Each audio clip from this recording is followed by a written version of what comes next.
Hello, je suis Natacha, coach certifiée en mindset chez Coaching Génération.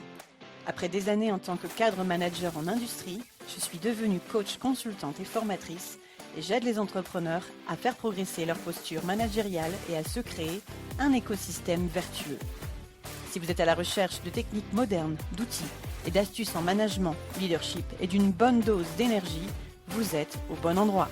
Dans ce podcast, je vous partage tout pour vous inspirer, intégrer de nouvelles pratiques et insuffler une dynamique humaine et authentique dans vos équipes. Alors, installez-vous, c'est parti pour l'épisode du jour. Bonjour à toutes et à tous, je suis ravie de vous retrouver aujourd'hui avec un premier chiffre. On attaque directement sur une étude européenne. 83%. 83%, mesdames et messieurs, c'est le pourcentage de managers qui déclarent que leur charge de travail nuit à la relation avec leurs équipes. Vous avez bien entendu, pour plus des 3/4 des managers, leur charge de travail nuit à la relation avec leurs équipes. Et près de la moitié d'ailleurs de leur temps, selon eux, est consacré à des tâches à faible valeur ajoutée. C'est quand même marcher sur la tête. Une situation qui épuise inutilement leur énergie. Alors, d'où l'intérêt, en fait, de cet épisode. Comment manager efficacement sans sacrifier votre énergie.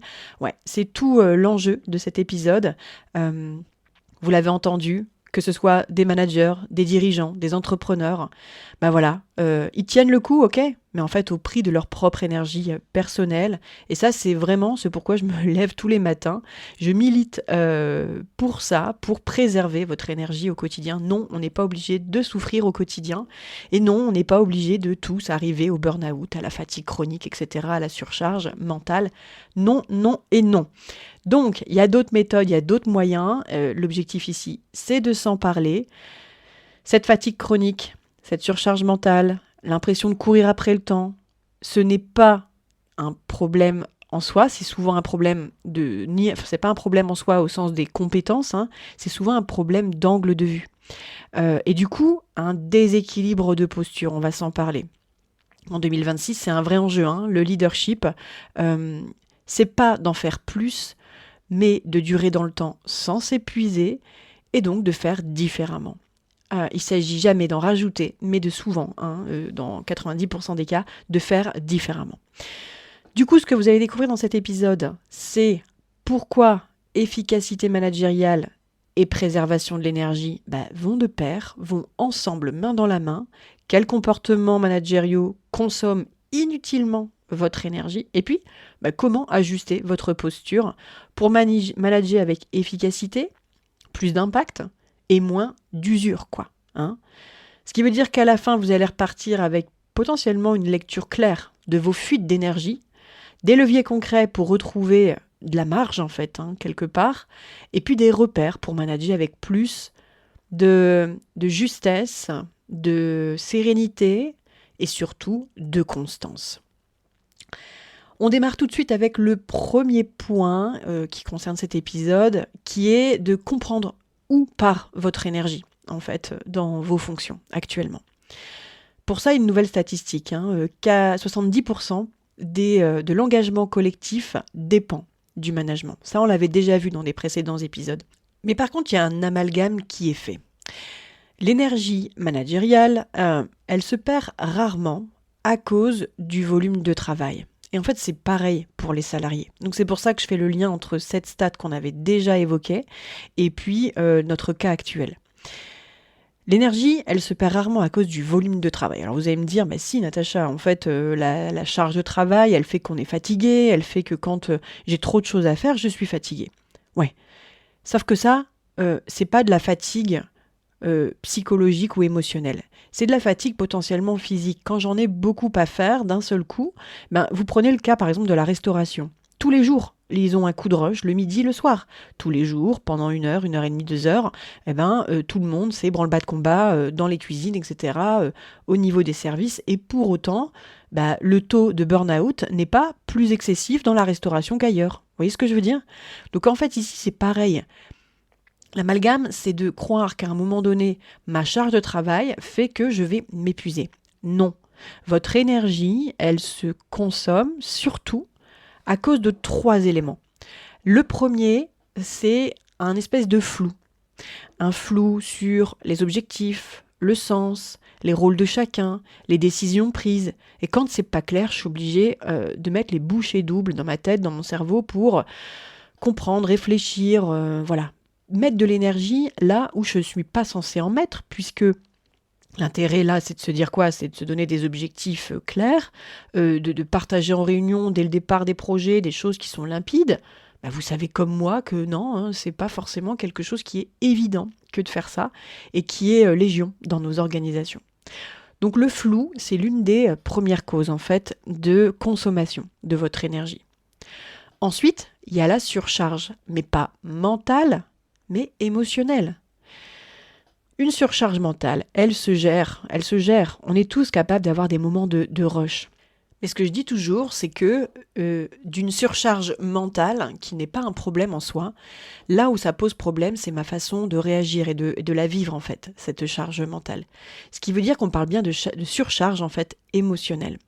Ma façon de vivre les difficultés, de faire face au stress. Alors je fais écho dans cet épisode avec l'épisode en lien avec qu'est-ce que l'intelligence émotionnelle qui part effectivement du principe que faire face aux difficultés, c'est l'une des compétences clés de l'intelligence émotionnelle. Et donc je fais référence à l'épisode 16 pour bien comprendre ce qu'est l'intelligence émotionnelle et comment on peut améliorer ses compétences de ce point de vue-là.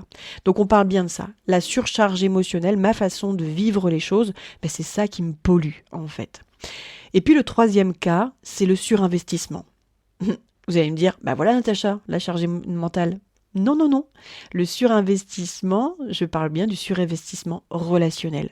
C'est-à-dire vouloir faire plaisir aux autres, vouloir faire en sorte que les tâches avancent et du coup de pallier à l'incompétence ou aux oublis des autres et donc d'y penser à leur place.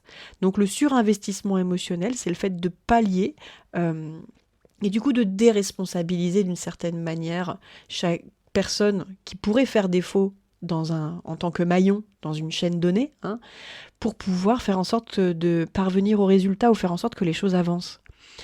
Et donc ça, c'est le réflexe qu'on a, en fait, quand la corde est un petit peu distendue, c'est nous qui allons tirer dessus. Quand quelque chose est lâché d'un côté, on va tirer de l'autre. Voilà, on va faire en sorte que l'équilibre se fasse. Et il y a toujours des gens qui sont assez doués là-dessus, de faire face, de pallier, en fait, au manquement par un surinvestissement. Et donc, en fait, c'est le propre du manager. Le propre du manager qui, parce que une ou plusieurs personnes de son équipe font défaut, va faire à la place d'eux, va reprendre derrière. Et donc ça, c'est ce qui fait qu'à un moment donné, l'énergie s'épuise. C'est vos fuites, en fait, dans votre vase. Donc manager sans cadre clair, ça oblige à compenser en permanence. Et c'est ça qui épuise. Manager sans clarté, en fait, c'est un peu comme conduire avec un réservoir percé. Vous voyez, au niveau de votre voiture, peu importe la vitesse ou la puissance que vous allez mettre dans la voiture, peu importe si on parle d'une Lamborghini ou d'une voiture dont je ne vais pas citer la marque parce qu'après on va dire j'ai des intérêts, donc voilà. Donc les voitures forcément de course très haut de gamme avec des voitures lambda de tonton Michel, voilà. Et peu importe la vitesse ou la puissance, l'énergie s'échappe en continu, d'accord ? Je pourrais vous donner l'exemple d'un client dans ce cadre-là qui, en fait, était forcément très engagé puisqu'il parlait de son entreprise, toujours disponible, toujours quelqu'un qui a créé son entreprise avec quelques collaborateurs. Maintenant, ils sont 13-15 dans l'équipe, avec un gros bond en 2024-2025. Mais aujourd'hui, résultat, qu'est-ce qui se passe ? C'est quelqu'un qui fonctionne avec beaucoup, qui fonctionne à la confiance, à la relation, qui fonctionne vraiment dans le fait qu'il veut que dans son entreprise, tout le monde se sente bien. Donc, il fait quoi ? Il répond à tout, il arbitre tout, il rassure tout le monde. Mais le résultat, c'est quoi ? Fondamentalement, je vous assure que là où je l'ai récupéré, c'est que c'était une équipe dépendante. Pire dépendante, une équipe qui savait dire que c'était de sa faute à lui si elle n'avait pas eu les bonnes infos parce qu'elle avait l'habitude que ce soit lui qui lui donne. d'accord, donc qui se déresponsabilise, une équipe dépendante et un manager vidé, en fait. Vous couplez à ça un manager qui est finalement le dirigeant de la boîte, eh bien ça peut mener à des catastrophes. Voilà. Donc, pour ça, je pourrais m'appuyer aussi sur une troisième étude dans ce premier point de podcast. Une troisième étude qui a été menée, en fait, auprès de 1000 managers en France, en Espagne, en Italie, en Allemagne et au Portugal. Donc plutôt des voisins, vous voyez, côté européen. Donc on est plutôt Europe de l'Ouest. Ok ? Qu'est-ce que ça dit, cette étude ? Eh bien, ça dit que dans ce cas-là, 83% des managers déclarent que leur charge de travail impacte la relation avec leurs équipes. C'est l'étude dont je vous parlais au tout début. Que 43% de leur temps est absorbé par des tâches manuelles ou à faible valeur ajoutée, et que 60% des managers français, quant à eux, disent que le stress lié au travail affecte leur vie personnelle. Donc, vous voyez bien là qu'il y a quelque chose de perméable aussi qui se passe entre la vie professionnelle et personnelle. Une grande majorité des managers passent régulièrement des heures supplémentaires, en fait, pour compenser les inefficacités, et ça, c'est ce dont on s'est parlé. Ce que ça nous dit concernant le leadership, c'est que plus un manager est débordé, moins il a de disponibilité, du coup, mentale, cognitive et émotionnelle pour accompagner son équipe, et qu'en fait, du coup, déléguer avec clarté ou gérer des situations avec sérénité, sans méthode structurée, l'énergie, elle se dissipe, elle se disperse dans des tâches annexes, en fait, des tâches subalternes, voilà, au lieu d'être investie finalement dans la véritable performance collective. Et ça, c'est quelque chose dont je m'aperçois très, très, très fréquemment. Certains de mes clients me disent parfois, mais Natacha, mais comment tu sais que ça va arriver ? Parce qu'à un moment donné, dans nos métiers, on est là pour vous conseiller, on est là pour vous montrer les choses, et sur des dizaines d'histoires entrepreneuriales, les schémas se répètent, en fait.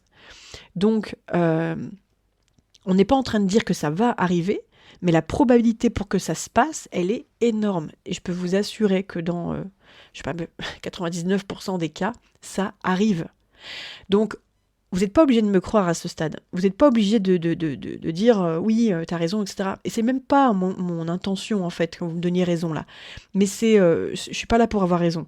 Mais c'est vraiment pour comprendre qu'à un moment donné, si, et on va aller de ce côté-là du point 2, le point 2, c'est comment je passe d'un management énergivore, quelque part, à un management que j'aime appeler autoportant. Autoportant, structurant, qui fait en sorte que la responsabilité soit partagée entre les équipes et le N+1. C'est ce que j'appelle la co-responsabilité. Non, en 2026, vous n'êtes pas obligé de tout prendre sur vos épaules. C'était déjà le cas les années précédentes, mais je le répète. Et qu'à un moment donné, quand on est sur un management efficace, on est sur un management qui partage les responsabilités et les actions de chacun. Ce qui veut dire que, point numéro 2, on y est, c'est-à-dire que pour aller vers quelque chose d'efficace, il faut structurer l'autonomie. Alors CF, le précédent épisode dans lequel je vous parlais justement de cette notion de comment motiver durablement, je ne peux que vous inviter à l'écouter quand on parle de structurer l'autonomie, là. Structurer l'autonomie, en gros, plus vous êtes clair sur les règles du jeu. C'est quoi la règle dans cette entreprise pour tous les cas donnés? C'est quoi la règle? Est-ce que tout le monde est au courant, est conscient de la règle? Est-ce que tout le monde connaît, a signé, a été formé à un moment donné sur ces règles-là? Et comment est-ce qu'on s'assure qu'on met le verrou, vous savez, qui permet, en termes d'amélioration continue, de faire évoluer l'entreprise avec toujours des bases qui permettent de s'assurer que tout le monde sait exactement ce qu'il doit faire au moment où il doit le faire. Une fois qu'on a clarifié les règles du jeu, il s'agit d'être très très très très au clair sur les attentes et les priorités. D'accord ? Moins vous avez besoin d'intervenir, plus on peut parler d'autonomie. D'accord ? L'autonomie, c'est de faire en sorte que l'entreprise, le service fonctionne sans vous. La vraie question que j'aime bien poser aux managers, c'est comment ça se passe quand t'es pas là, en fait. L'énergie se préserve quand le cadre est posé en amont. Le cadre, c'est un petit peu, allez, si je devais me donner une métaphore sportive, si ça vous va d'aller de ce côté-là, les lignes d'un terrain de sport. Les lignes d'un terrain de sport, elles ne limitent pas le jeu. Elles le rendent possible. J'ai un compagnon qui est préparateur mental du sport, alors spécialisé dans le tennis, et il me le dit tout le temps. Dès qu'il y a un enjeu dans le match, dès qu'il y a quelque chose qui se passe vis-à-vis des lignes du terrain, les gens se brident et en fait se crispent, se ferment, s'agacent, s'exaspèrent parce que oh là là, il faut surtout pas dépasser le cadre. Et dès qu'une personne doit, par exemple, tirer une balle au fin fond du terrain dans la bâche derrière, il y a beaucoup de gens qui sont incapables de le faire, en fait. Ils sont tellement conditionnés à rester dans les lignes qu'à un moment donné, sortir absolument du cadre et se poser la question de comment je fais pour réajuster mon curseur, en fait, quelque part, c'est très compliqué pour eux. Donc à partir du moment où les lignes sont posées, c'est là qu'on peut se dire, voilà tout l'espace de liberté qui est le tien, en fait. Les leviers concrets à ce stade, c'est de clarifier déjà très précisément ce qui relève de votre rôle, de celui de votre équipe en collectif et aussi de celui de chacun de vos collaborateurs. Si vous n'avez pas clarifié les rôles et les responsabilités, en fait, il y a des flous artistiques, la fameuse faille juridique dans laquelle tout le monde va s'engouffrer. Fréquemment, là, j'interviens dans des écoles aussi, j'aime bien être au contact avec la jeune génération. Vous savez, ce fameux flou artistique de l'étudiant apprenti qui finalement finit le vendredi soir, qui doit faire le trajet parfois loin, et donc rentre chez lui le samedi matin. Et bien comment on fait par rapport au retour en entreprise le lundi matin pour avoir son week-end et puis les fameuses heures obligatoires de repos consécutives? Dans ce flou artistique, certains étudiants s'engouffrent pour bien faire notifier à leurs entreprises qu'en fait, elles ne sont pas dans les clous. Il y a un flou artistique quelque part, quelque chose qui n'est pas cadré. Voilà. Plus souvent, apprendre à dire « voilà ce que j'attends de toi ». Voilà ce qui ne relève pas de moi à ce stade. Et du coup, voilà ce que j'attends de toi, en fait. Installer des rituels. Je fais écho, mais j'en referai d'autres. Cet épisode-là vous a bien plu en 2025. J'ai fait un épisode sur les rituels d'équipe en décembre 2025.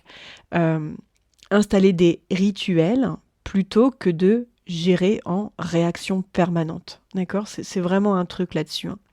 Si je dois un petit peu édulcorer ce que je dis, il y a une étude de Securex et de la KU Leven qui montre que seulement 33% des managers ont un style de management capable de prévenir l'épuisement professionnel. Un peu plus de la moitié, 54% des travailleurs soumis à un leadership toxique présentent un risque élevé de burn-out. Un bon leadership augmente jusqu'à 24% la performance des collaborateurs. Ça, c'est pas nouveau. Et puis, parmi ceux qui travaillent avec un manager soutenant, seulement à peu près 1% présentent des symptômes graves de burn-out. Contre, je le rappelle, 54% des personnes qui sont soumises à un manager toxique. Alors la vraie question, vous allez me dire, ouais, mais c'est quoi un management toxique ? Comment est-ce que je sais que je suis dans un management toxique ? Eh bien, je vous ferai un épisode à ce sujet, parce qu'il y a beaucoup à dire, et si ça peut vous permettre de faire votre autodiagnostic, eh bien, je vous dis à très bientôt pour parler de ça plus précisément. En gros, ce qu'il faut retenir de ce second point, c'est que c'est pas seulement une histoire de garder son énergie là qui compte. C'est aussi d'adapter son style de leadership pour influencer l'énergie organisationnelle globale de votre entreprise. Vous voyez ce que je veux dire ? Un cadre structuré et soutenant, c'est non seulement bon pour soi, mais c'est aussi un vrai levier stratégique de performance. Ce qui m'amène du coup au dernier point de cet épisode, qui est qu'à un moment donné, pour durer dans votre rôle, il faut savoir se manager soi. L'étude dont je vous parlais tout à l'heure, souvenez-vous, elle disait quoi ? Elle disait que Seulement un tiers des managers adoptent un style qui prévient l'épuisement professionnel et que ça influence la performance. Le leadership durable, on parle d'écologie, tout ça, mais à un moment donné, on pourrait aussi parler de leadership durable. Et bien, il commence déjà par cette capacité, cette compétence d'observation, d'écoute et d'ajustement. Un vrai leader, c'est quelqu'un qui ne parle pas. Un vrai leader, c'est quelqu'un qui, en premier lieu, passe par une phase d'observation. C'est comme ça qu'on voit les leaders, ceux qui arrivent et qui prennent des décisions assez rapides dans les 2 semaines qui suivent leurs arrivées. Potentiellement, vous pouvez déjà mettre une pièce, poser le pari qu'à un moment donné, il est là pour mettre sa patte, en fait. D'accord ? Alors, sauf s'il y avait des décisions qui étaient déjà en cours sur lesquelles il doit trancher, mais s'il y a déjà des choses qui sont bouleversées, non. C'est pas possible d'aller de ce côté-là, puisque ça veut dire que la personne n'a pas tenu compte de l'historique, de l'histoire de l'organisation, n'est pas dans un mindset dans lequel il souhaite entraîner l'équipe sur du long terme, mais qui souhaite surtout agir, avancer rapidement au sens de la locomotive qui peut être quoi. Donc, capacité d'observation, d'écoute particulièrement active et d'ajustement. Ensuite, c'est ça qui fait qu'un manager qui se manage, finalement, devient moins réactif, plus proactif, moins rigide et plus souple, finalement, et moins en suradaptation de tout, mais plus en décision collégiale, collective, en fait, quand bien même trancher, quand il le faut, quelque part. Tout à l'heure, j'ai pris l'exemple d'un terrain de sport. À ce stade-là, par rapport au fait de se manager soi, si je prends l'exemple d'un avion, vous vous souvenez, c'est quelque chose qui est plutôt fréquent, qu'on entend souvent. Dans un avion, on vous apprend, quand il y a une dépressurisation et que les masques à oxygène tombent, quelle est la première personne à qui on doit mettre le masque à oxygène ? On dit souvent que c'est d'abord vous, pour pouvoir ensuite aider les autres. Et bien là, c'est pareil. Question de régulation personnelle. Où est-ce que je surinvestis ? Qu'est-ce que je fais à la place de mon équipe ? Et puis, de quoi j'ai besoin, moi, pour tenir dans la durée ? De quoi j'ai besoin ? Ça, c'est fondamental. Ça, c'est vraiment fondamental. Un manager qui se manage, c'est la personne qui se pose la question de dire « Je dois plus trouver une solution pour mon équipe, pour les personnes, mais je peux l'aider, par contre, à trouver sa solution. » Et donc, c'est là qu'on développe, en fait, tout doucettement, une posture de manager-coach qui est beaucoup, beaucoup, beaucoup moins énergivore. Si vous avez des questions à ce sujet, n'hésitez surtout pas à utiliser justement le questionnaire en description de cet épisode pour pouvoir en fait me solliciter sur des questions clés qui pourraient vous intéresser sur 2026. N'hésitez vraiment surtout pas. Ce qui est à conclure là, comment est-ce qu'on pourrait conclure cet épisode ? Le manager, c'est un régulateur émotionnel. C'est quelqu'un qui vient vraiment réguler, ses propres émotions, masque à oxygène sur lui-même, pour ensuite venir réguler chaque individu, mais aussi le collectif, et apporter beaucoup, beaucoup de clarté. Ce rôle, il est épuisant. En gros, quand on absorbe les émotions des autres, quand on veut éviter les tensions, les conflits, et que du coup on fait pompier un peu partout, autre métaphore, ou alors qu'on porte ce qui ne nous appartient pas. Encore une fois, c'est là qu'on parle d'intelligence émotionnelle. Elle permet, et on en revient toujours à ça, elle permet vraiment de faire la différence, et de faire la différence entre comprendre son organisation et la porter finalement. D'accord ? Donc, c'est de développer quelque part cette faculté d'empathie, d'accord, qui ne signifie pas du tout faire éponge, mais surtout faire filtre, en fait. Et c'est là que vous vous faites du bien, quelque part. Quand on utilise la clarté mentale avec la notion d'empathie, entre la tête et le cœur, il y a la voix, donc il y a surtout l'attitude, la façon dont je vais communiquer avec les autres. Et c'est ça qui fait véritablement la différence. Donc, l'énergie managériale, c'est un enjeu qui est mesurable. Le manque d'énergie détruit les relations au travail et la performance, on l'a dit. Et un management qui est plutôt structuré et soutenant, c'est un véritable levier stratégique et c'est vraiment pas un luxe, quoi.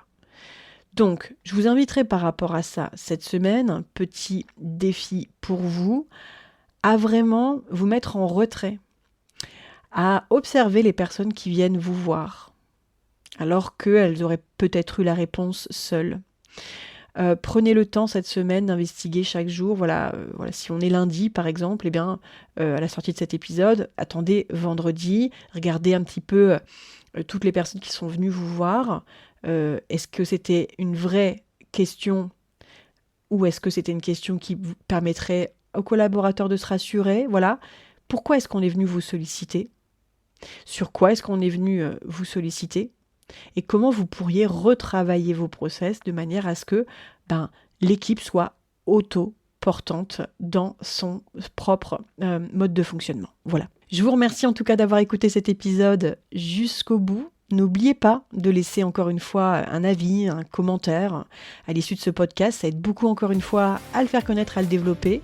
Si vous souhaitez en savoir plus sur comment est-ce qu'on peut mettre les choses en œuvre dans votre entreprise, n'hésitez pas à me contacter. Et d'ici là, je vous souhaite une belle journée ou soirée où que vous soyez dans le monde. Et je vous dis à très bientôt dans un prochain épisode.